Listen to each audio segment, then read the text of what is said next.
नमस्कार साथियों, बात करते हैं रिप्रोडक्टिव हार्मोन, प्रजनन के हार्मोन्स की।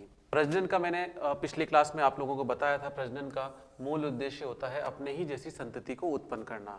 देखिए, प्रजनन के अंदर हार्मोन्स का बहुत इंपॉर्टेंट रोल रहता है और शरीर में कुछ ऐसी ग्रंथियां होती हैं जो प्रजनन संबंधित हार्मोन्स को स्राव करती हैं, जिसमें आप देख रहे होंगे मुख्य तौर पे हाइपोथैलेमस और पिट्यूटरी ग्रंथि।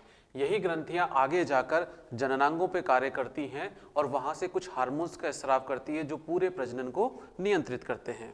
रिप्रोडक्टिव हार्मोन्स में कुछ ऐसी ग्रंथियां हैं जिन्हें हम एंडोक्राइन ग्लैंड्स कहते हैं। देखिए बच्चों, एंडोक्राइन ग्लैंड्स का मतलब होता है वह ग्रंथियां जो अपने स्राव को यानी अपने हार्मोन्स को सीधे रक्त के अंदर स्रावित करती हैं। जब ये ग्रंथियां अपने स्राव को रक्त में स्रावित करती हैं तो ये पूरे शरीर के अंदर फैलता है।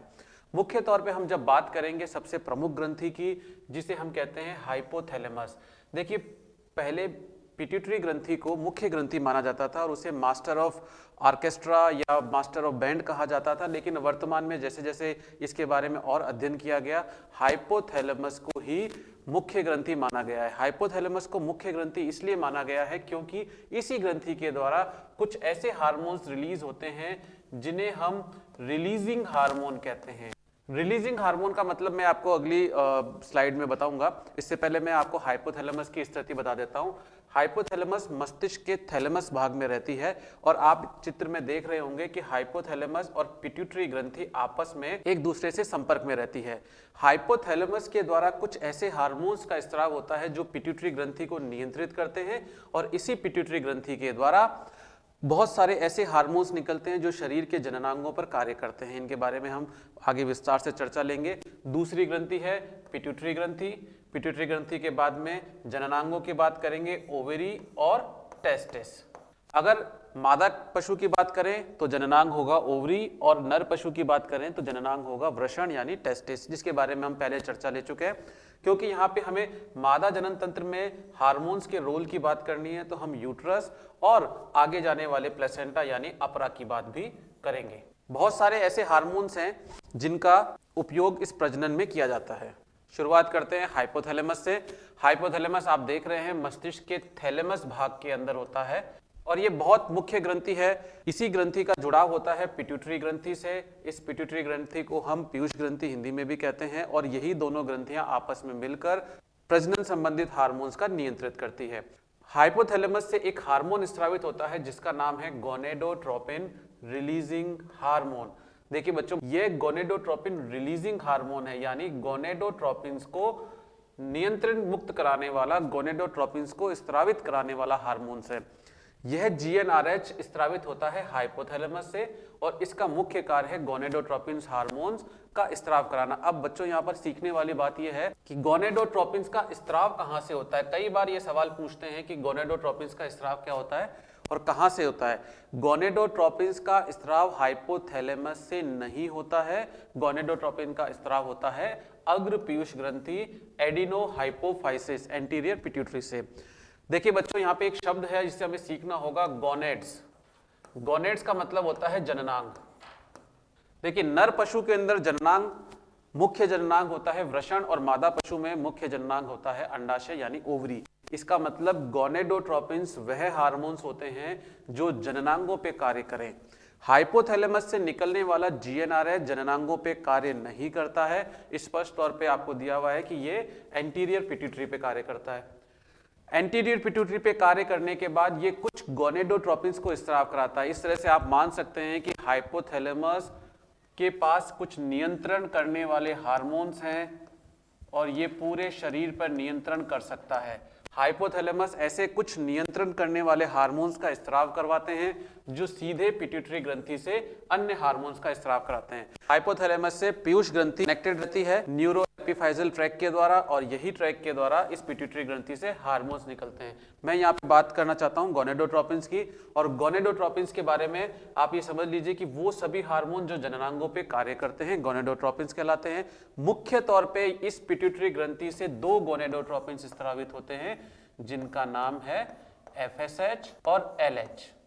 तो आपको याद रहेगा बच्चों, FSH और LH को हम गोनेडोट्रोपिन्स कहेंगे, ना कि GnRH को गोनेडोट्रोपिन्स कहा जाएगा। अगली स्लाइड में इसके बारे में मैं बात करूंगा।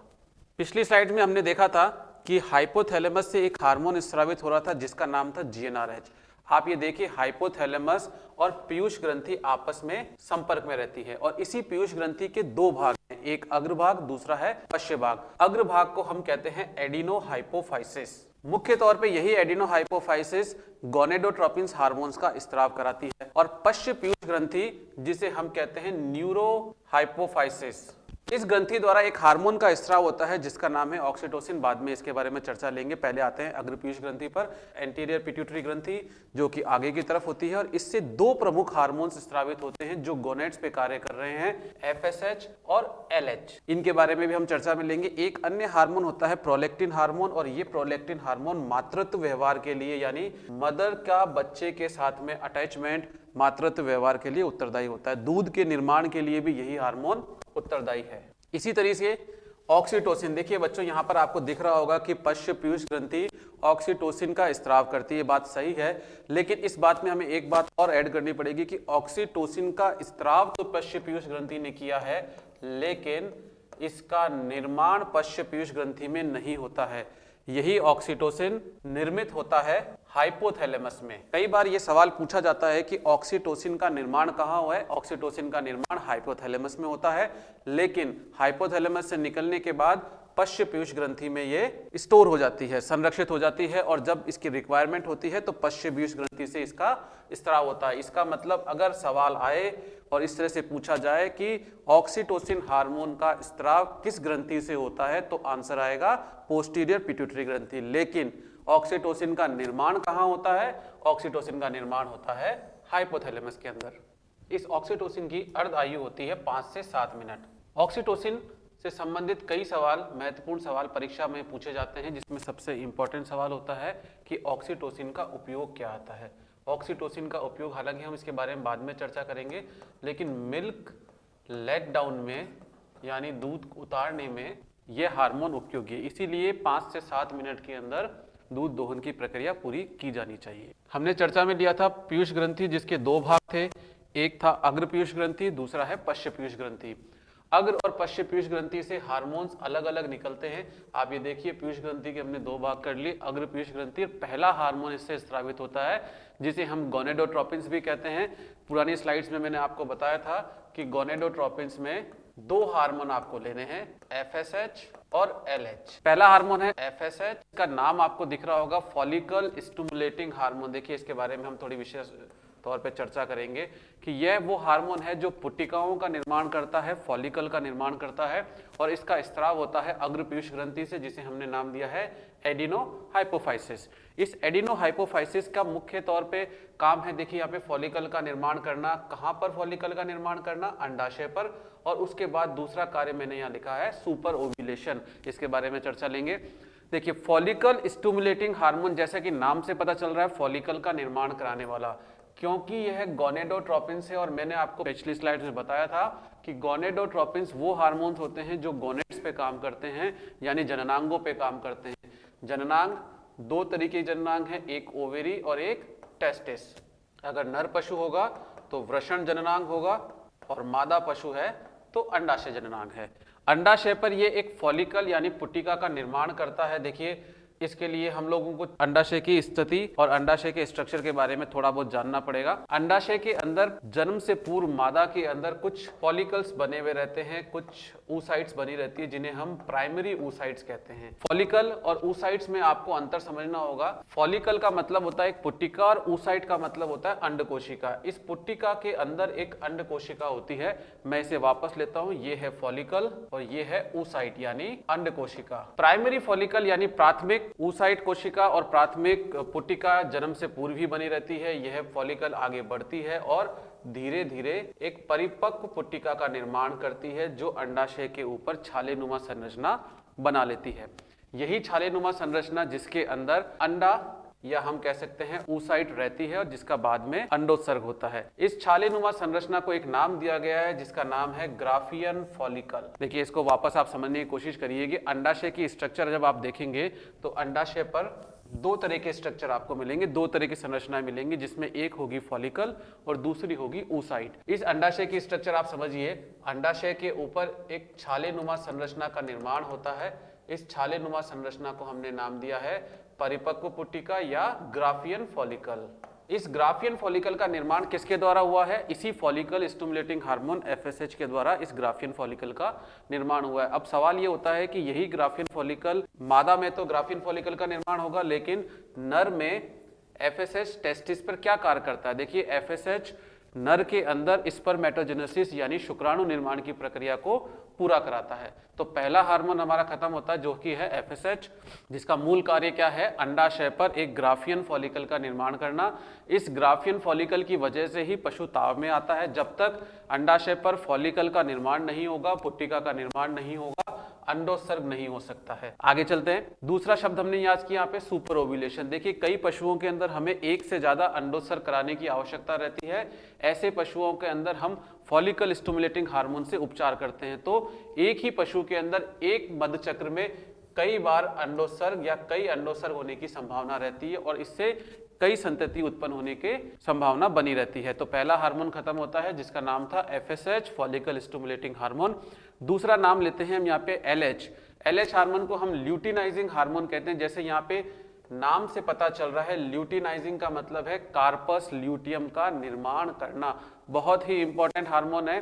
आप ये समझने की कोशिश करिए कि गोनेडोट्रोपिन हार्मोन, जैसा मैंने आपको बता रखा है, इसमें ये दो हार्मोन्स हैं जो गोनेड्स पे काम करते हैं। फिर वापस बताता हूं, गोनेड्स का मतलब है ओवरी और टेस्टिस। ओवरी पर यही hormone follicle stimulating hormone Graafian follicle का निर्माण करेगा और यही ग्राफियन फॉलिकल, अब देखिए इस ग्राफियन फॉलिकल की थीका इंटरना कोशिका से एक हार्मोन स्रावित होता है जिस हार्मोन को हम कहते हैं ईस्ट्रोजन।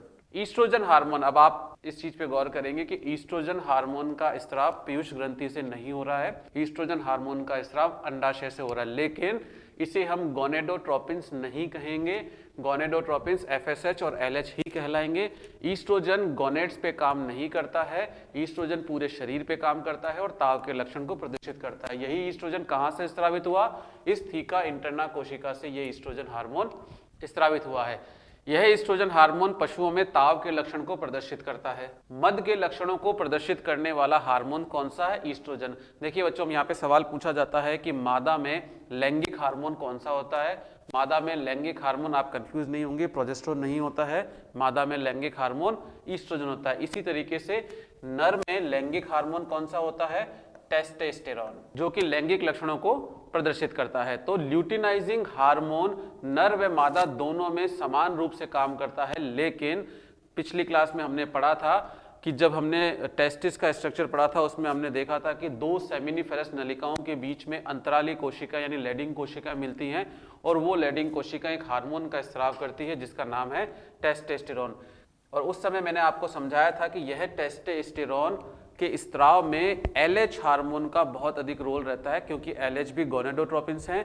यही LH टेस्टिस पे कार्य करता है, टेस्टिस की अंतराली कोशिका यानी लैडिंग कोशिका पे काम करता है, लेकिन इसको ल्यूटिनाइजिंग हार्मोन नहीं कहा जाता। नर पशु में LH को हम ICSH के नाम से जानते हैं। आपको याद हो तो अंतराली कोशिकाओं का नाम इंटरस्टिशियल सेल्स भी था, तो interstitial cell stimulating hormone LH कहलाता है, जो कि नर में टेस्टोस्टेरोन करता है। तो देखिए ल्यूटिनाइजिंग हार्मोन के दो कार्य हैं, अंडोत्सर्ग करवाना। अब देखिए यहाँ पर ग्राफियन फॉलिकल का निर्माण तो हो चुका है और इसी ग्राफियन फॉलिकल के अंदर ओवम है, अंडा है, और इस ग्राफियन फॉलिकल की थीका इंटरना कोशिका के द्वारा ईस्ट्रोजन हार्मोन स्राव होता है जिससे पशु ताव में रहता है। अगर ये ग्राफियन फॉलिकल रप्चर नहीं होती है, ग्राफियन फॉलिकल फटेगी नहीं, तो ईस्ट्रोजन लंबे समय तक स्रावित रहता रहेगा। ऐसा पशु लंबे समय तक ताव में रहेगा, जिसे आपको पता है हम कहते हैं निम्फोमेनिया, यानी ऐसा पशु जो लंबे समय तक ताव में रहे वह स्थिति कहलाती है निम्फोमेनिया। आगे चर्चा में लेंगे इसको बाद में। यह ल्यूटिनाइजिंग हार्मोन अंडोत्सर्ग करवाता है, इसका मतलब है यह इस ग्राफियन फॉलिकल को रप्चर करता है। जैसे ही ग्राफियन फॉलिकल रप्चर होती है अंडा उत्सर्जित हो जाता है। तो मेन काम ल्यूटिनाइजिंग हार्मोन का क्या है? अंडोत्सर्ग करवाना। देखिए ग्राफियन फॉलिकल के फटने के बाद जो अगली अवस्था आती है उस अवस्था के अंदर एक चपटी मासल संरचना पीतकाय बॉडी बनती है जिसे हम कार्पस ल्यूटियम कहते हैं। जहां से अंडोत्सर्ग हुआ था वहीं पर एक चपटी मासल संरचना का निर्माण होता है जिसे हम कार्पस ल्यूटियम कहते हैं। तो जो Cl हमने लिखा है यही Cl अंडाशय पर बनती है, जिसके लिए उत्तरदायी हार्मोन कौन सा है? LH hormone. इस LH हार्मोन के कारण Cl का निर्माण होता है। तो अब आपको सीखने वाली बात है कि LH हार्मोन जब परीक्षा में पूछा जाएगा, स्त्राव कहाँ से होता है? अग्रपीयूष ग्रंथि से स्त्रावित होता है, और अग्रपीयूष ग्रंथि से स्त्रावित होने के बाद इसके मुख्य कार्य क्या है? अंडोत्सर्ग कराना, साथ के साथ कार्पस ल्यूटियम का निर्माण भी करना है। कार्पस ल्यूटियम से एक हार्मोन स्रावित होता है जिसका नाम है प्रोजेस्टेरोन, और यह हार्मोन गर्भधारण बनाए रखने के लिए उत्तरदायी है। अगली बार चलते हैं, अग्रपीयूष ग्रंथि से स्रावित होने वाला हार्मोन है प्रोलैक्टिन हार्मोन। प्रोलैक्टिन हार्मोन अग्रपीयूष ग्रंथि से स्रावित होता है जिसका मेन फंक्शन है मिल्क सिंथेसिस, यानी दुग्ध का निर्माण करना और मातृत्व व्यवहार। देखिए देसी गायों के अंदर आपने देखा होगा कि जब बछड़ा मर जाता है तो मादा पशु दूध नहीं देती है। इसका मूल कारण है कि देसी गायों के अंदर प्रोलैक्टिन हार्मोन का अधिक स्राव होता है। अगली ग्रंथि की ओर चलते हैं, पोस्टीरियर पिट्यूटरी, पश्च पीयूष ग्रंथि, न्यूरोहाइपोफाइसिस जिसे कहते हैं। देखिए मैंने पहले भी आपको समझाया था कि इस न्यूरोहाइपोफाइसिस के अंदर एक हार्मोन स्रावित होता है जिसका नाम है ऑक्सीटोसिन। पश्च पीयूष ग्रंथि, जहां से एक हार्मोन स्रावित होता है, निर्मित नहीं होता है। देखिए यहाँ पे स्पष्ट तौर पे लिखा हुआ है, निर्माण होता है हाइपोथैलेमस में, लेकिन स्टोरेज और स्त्राव दोनों ही पोस्टीरियर पिट्यूटरी से होता है जब इसकी रिक्वायरमेंट होती है। बहुत बार यही सवाल आता है कि मिल्क लेट डाउन के लिए उत्तरदायी हार्मोन कौन सा है? ऑक्सीटोसिन, क्योंकि यह क्या करता है? मायो एपिथेलियम सेल्स, जो मिल्क मेमोरी ग्लैंड्स की मायो एपिथेलियल कोशिकाएं होती हैं उनमें संकुचन करता है, साथ के साथ गर्भाशय में संकुचन करता है, जिसी के कारण शुक्राणुओं का परिवहन होता है। शुक्राणु निषेचन वाले स्थान पर इस हार्मोन के प्रभाव में आगे बढ़ते हैं। अब लेते हैं हम अंडाशय। अंडाशय से स्रावित होने वाले हार्मोन्स मुख्यतः ईस्ट्रोजन, प्रोजेस्टेरोन और रिलैक्सिन हार्मोन है। ईस्ट्रोजन हार्मोन के बारे में बच्चों हमने पहले भी चर्चा ली थी कि ईस्ट्रोजन हार्मोन अंडाशय पे बनने वाली ग्राफियन फॉलिकल की थीका कोशिका से इंटरना, इस थीका इंटरना कोशिका से ईस्ट्रोजन हार्मोन स्रावित होता है जो कि लैंगिक लक्षणों को प्रदर्शित करता है। जैसे मैंने पहले भी समझाया था कि मादा पशु में लैंगिक हार्मोन्स की बात करेंगे तो हम ईस्ट्रोजन को लेंगे, और नर पशु में लैंगिक हार्मोन्स की बात करेंगे तो हम टेस्टोस्टेरोन को लेंगे। थीका इंटरना कोशिका से जब ईस्ट्रोजन हार्मोन स्रावित होता है तो पशु ताव के लक्षण यानी मद में आता है। इसके साथ ही ईस्ट्रोजन हार्मोन के द्वारा स्तन ग्रंथियों की नलिका संरचना का विकास होता है, गर्भाशय में संकुचन होता है और जननांगों का विकास होता है। देखिए आप अगर स्तन ग्रंथियों की बात करेंगे, स्तन ग्रंथियों में दो प्रकार की संरचनाएं मिलती है। एक होती है नलिकाएं, और इन्हीं नलिकाओं के आगे कुछ कुपिकाएं होती हैं जिन्हें हम मिल्क एल्विलाई कहते हैं। इन नलिकाओं का विकास ईस्ट्रोजन हार्मोन के द्वारा होता है, जबकि इन कुपिकाओं का विकास प्रोजेस्टेरोन हार्मोन के द्वारा होता है। यह है मिल्क एल्विलाई, दुग्ध कुपिकाएं। दूसरा हार्मोन है प्रोजेस्टेरोन हार्मोन। जैसा मैंने आपको पहले ही बताया था कि ग्राफियन फॉलिकल के फटने के बाद, जो कि LH हार्मोन के द्वारा किया जाता है, ग्राफियन फॉलिकल फट जाती है और उसके बाद में एक चपटी मासल संरचना का निर्माण होता है जिसे हम कार्पस ल्यूटियम कहते हैं, और इसी कार्पस ल्यूटियम से एक हार्मोन स्रावित है जो कि है प्रोजेस्टेरोन। देखो बच्चों यहाँ पर एक सीखने वाली बात है, कई बार कंफ्यूजन क्रिएट होता है कि प्रोजेस्टेरोन का स्राव ओवरी करती है या कार्पस ल्यूटियम करता है। दोनों एक ही बात है, कार्पस ल्यूटियम अंडाशय का ही भाग है। प्रकृति ने एक और व्यवस्था करी है कि प्रोजेस्टेरोन, क्योंकि 280 दिन की जब गर्भधारण की यात्रा होती है तो उस समय प्रोजेस्टेरोन की आवश्यकता रहती है ताकि गर्भाशय में संकुचन नहीं हो और गर्भधारण बना रहे। इसीलिए प्लेसेंटा के द्वारा कुछ दिनों बाद में, लगभग 200 दिन के बाद में, प्लेसेंटा के द्वारा ये चार्ज ले लिया जाता है प्रोजेस्टेरोन निर्माण का, और प्लेसेंटा प्रोजेस्टेरोन निर्माण में मदद करती है, क्योंकि हमें पता है कि कार्पस ल्यूटियम धीरे धीरे वृद्ध हो जाता है और कार्पस ल्यूटियम में प्रोजेस्टेरोन निर्माण की क्षमता कम होती है और प्लेसेंटा के द्वारा यह किया जाता है। जब मध्यचक्र के बारे में हम देखेंगे तो इनके बारे में और डिटेल से बात करेंगे। तीसरा हार्मोन होता है रिलैक्सिन हार्मोन। रिलैक्सिन हार्मोन प्रसव का सबसे मुख्य हार्मोन है। यही रिलैक्सिन हार्मोन, क्योंकि प्रसव कराने में रिलैक्सिन हार्मोन का बहुत अधिक रोल होता है, यह पेल्विक तंतु यानी सैक्रोसियाटिक लिगामेंट को ढीला करता है, और इसी के कारण जब गर्भग्रीवा यानी सर्विक्स ढीली होती है तो फीटस बाहर आता है। रिलैक्सिन हार्मोन अंडाशय के साथ साथ प्लेसेंटा यानी अपरा व यूट्रस से भी स्रावित होता है। देख लीजिए इस हार्मोन की महत्वता, उपयोगिता इतनी अधिक है कि 3-3 अंगों के द्वारा यह हार्मोन स्रावित हो रहा है, अंडाशय, प्लेसेंटा व यूट्रस, और तीनों ही तरीके से मुख्य कार्य है सर्विक्स को ढीला करना। आप डायग्राम में देख रहे होंगे कि इस थीका सेल्स और ये एक फॉलिकल है, इस फॉलिकल के अंदर एक oocyte अंदर है और इस फॉलिकल के बाहर एक कोशिका है या हम कह सकते हैं गुहा है जिसे हम एंट्रम कहते हैं। द्रव्य से भरी एक गुहा होती है एंट्रम, और इस एंट्रम के अंदर एक oocyte है जिसे आगे जाके मैच्योर होना है और ओवम में बदलना है। आगे बढ़ते हैं गर्भाशय की ओर। प्रजनन हार्मोन्स की बात करें, रिप्रोडक्टिव हार्मोन्स की बात करें तो हम गर्भाशय से कुछ ऐसे हार्मोन स्रावित होते हैं जो मधुचक्र को भी नियंत्रित करते हैं और प्रजनन के समय भी कार्य करते हैं। देखिए गर्भाशय से एक हार्मोन स्रावित होता है जिसका नाम है PGF2 अल्फा, पोस्टाग्लैंडिन। यही पोस्टाग्लैंडिन गर्भाशय में संकुचन को बढ़ाता है यानी प्रसव के समय उपयोगी है। ईस्ट्रस सिंक्रोनाइजेशन करना व गर्भपात कराना। ईस्ट्रस सिंक्रोनाइजेशन का मतलब है ऐसे पशुओं में जहां पे मध के अंदर समरूपता लानी होती है, सभी पशुओं में एक साथ डेयरी फार्म से बात होती है, उस समय हमें पोस्टाग्लैंडिन की आवश्यकता पड़ती है। गर्भपात कराना, अगर पोस्टाग्लैंडिन बीच गर्भधारण काल में स्रावित हो जाता है तो यह गर्भाशय में संकुचन करता है और संकुचन करने के साथ साथ फीटस को यानी भ्रूण को बाहर की ओर धक्का देता है जिससे गर्भपात हो जाता है। इसके अलावा इसका एक और प्रमुख कार्य है, वो है Cl को हटाना।